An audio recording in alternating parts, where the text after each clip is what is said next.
Hi friends, several of my clients decided to go off the vegetarian diet for different reasons. As they did so, they made several mistakes.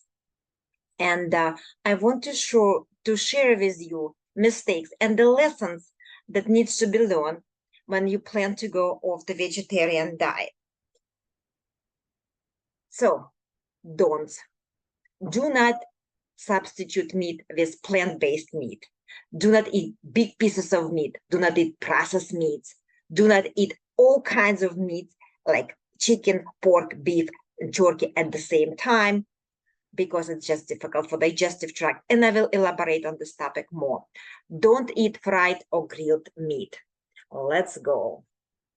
Why not? Plant-based meat. The consensus now on this topic is out and everybody agrees. It's just chemicals. Just don't do that. Big pieces of meat, difficult to digest. You put the big piece of meat there in the digestive tract, it just cannot handle that because it's not used to that. Processed meats, too many chemicals. Again, chemicals will create inflammation in the digestive tract and you will just have troubles. Do not start with all kinds of protein when you go off vegetarian diet. You decided to go off by one chicken. Boil it. Boiling is easy for the digestive tract. And eat that chicken 2 or maybe 3 times per week. And as you do so, you see how your digestive tract reacts. Is this able to digest this chicken? Yes or no? And if the answer is yes and you're okay, then you can introduce next kind of meat, like let's say beef, and it's small portions and boiled meat because it's easy for the digestive tract, and see how is that working for your digestive tract. If something does not work, what you do, you cut down on frequency, so you may eat instead of 3 times per week, 2 times per week, and it's smaller portions. And I will elaborate more on this topic why. Don't eat fried or grilled meat. Okay, I am done with this video, and if you're a person who needs to explanation, why don't you do all of those things? Let's go to the blackboard and I will explain that to you. I already pre-drew my favorite picture of the digestive tract. This is the mouth with the teeth, esophagus. This is the stomach. This is the small intestine, large intestine, and we go to the bathroom right here. Vegetarian diet is high on fibers. It's tend to be low on protein, and it's also tend to be low on fat. When people consume a lot of fibers in form of fruits and vegetables, fibers under the microscope looks like that. That's basically a sponge. And as they go to digestive tract, they sponge everything.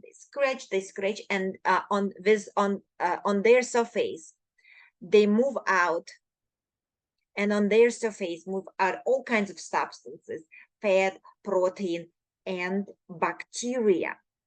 Because there is too much fibers in vegetarian diet, so body tend to skew the production or create the environment for bacteria that deals with the fibers. So the bacteria that deals with the fibers are prevalent here in the digestive tract compared to bacteria that helps to digest protein and fat. As a result, it's dysbiosis.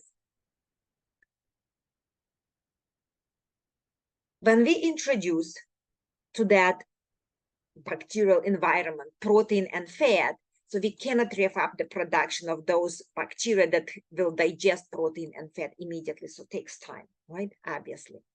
Now, you start to eat meat, protein, stomach producing hydrochloric acid, and hydrochloric acid responsible for the digestion of the protein.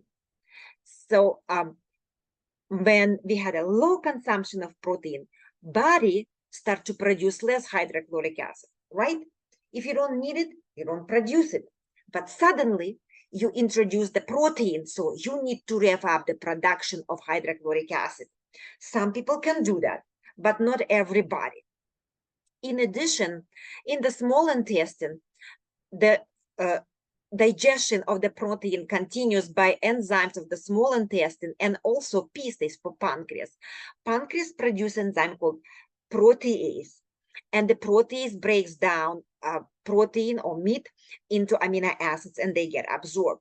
So also when the diet is low on protein, we have a low production of protease. Now we started to eat protein, we need to increase production of protease. Not everybody can do that. Now you go over the vegetarian diet and consumption of fat get increased. So you put piece of pork here, this pork comes fat. We need to increase production of the bile. And here is the liver.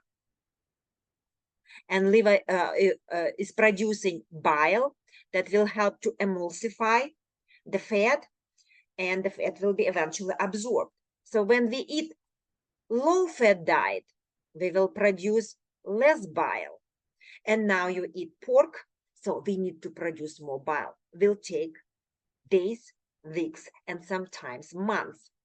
So if you start to pile all kinds of meat, beef, pork, chicken, turkey, fish, body may not be able to produce immediately hydrochloric acid, pancreatic enzymes, and bile in this quantity.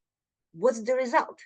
All of this meat and, protein and the fat will be staying here, partially, only partially digested. As a result, staying there means constipation.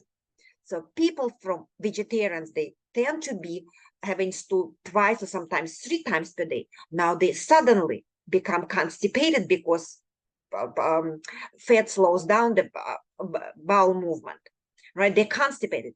The bacteria that deals with protein here in the small and large intestine is not there. So also contributes to constipation. Hydrochloric acid is not produced enough yet.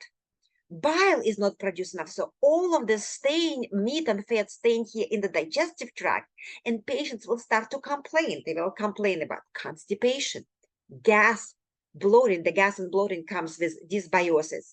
And then because they have dysbiosis, constipation, inflammation starts to develop here in the small intestine and in the large intestine. Patients complain about abdominal pain. And inflammation starts here, it may go here because meat stays here. Some of the people will develop acid reflux. So when I was in the beginning talking about that you need to be cautious, you need to create a plan when you start to go off the vegetarian diet. So make sure to eat small portion of the meat, stew it really well. Make sure that meat is boiled, not fried, and not grilled. And do not eat processed meat, okay? Introduce meat into your diet slowly. Otherwise, you're going to have or may have a problem. Okay, guys, that's it for today. Thank you very much. Like, subscribe. Bye-bye for now.